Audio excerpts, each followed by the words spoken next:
As Yaakov leaves Eretz Yisrael and makes his way down to Egypt, to Mitzrayim, HaKadosh Baruch Hu appears to him in a prophetic dream to reassure him. He promises Yaakov, Anochi aredi mecha Mitzrayima ve'anochi elcha gam alo, that God will always be with the Jewish people, both as they descend to Egypt and ultimately when he will bring them back to Eretz Yisrael.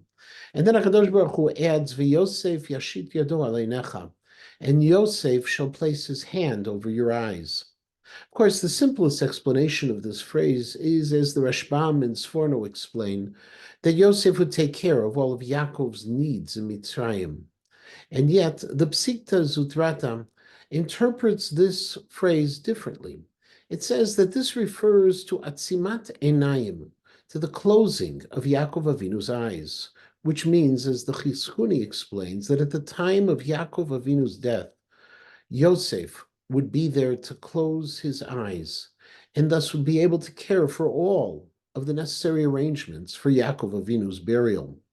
However, Rabbi Yehuda Leib Ginsburg in his Yalkut Yehuda suggested a different reading of this comment that refers not to the physical act of closing Yaakov Avinu's eyes, but rather diverting his attention away from troubling sights and thoughts, because HaKadosh Baruch Hu knew that Yaakov would be troubled when seeing the humiliating and prejudiced treatment that the Jewish people would endure in Egypt. As we know from earlier in the story with Yosef, the Egyptians would not even eat together with Yosef's brothers. Nevertheless, what the Psikta Zutrata suggests, according to Rabbi Ginsburg, is that there is a promise that Yosef would be able to close Yaakov's eyes to this kind of discrimination and disgrace.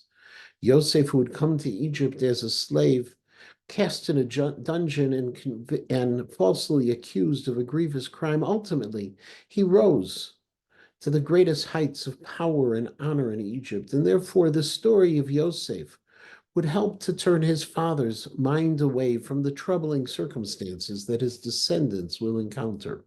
Yosef's experiences would give Yaakov a good reason to look away, and Yosef would make sure that everything he could do would ensure the Jewish people emerge from Egypt as a strong, proud, and thriving nation. We live today in a very difficult time in the world. On the one hand, we are watching extraordinary Jewish unity, and on the other hand, we are seeing extreme prejudice against the Jewish people. This is a time not for atzimat einayim per se, of closing our eyes, but of diverting our attention from the bad and recognizing all of the good that is happening to our people.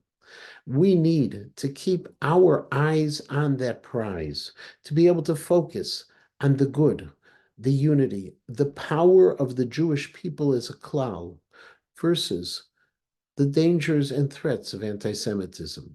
Not to ignore them, but to put them within perspective, that we are truly in a period of Geula where HaKadosh Baruch Hu is with us, and he has always promised to be with us both when we go down and to make sure that when we go up, he will be with us as well.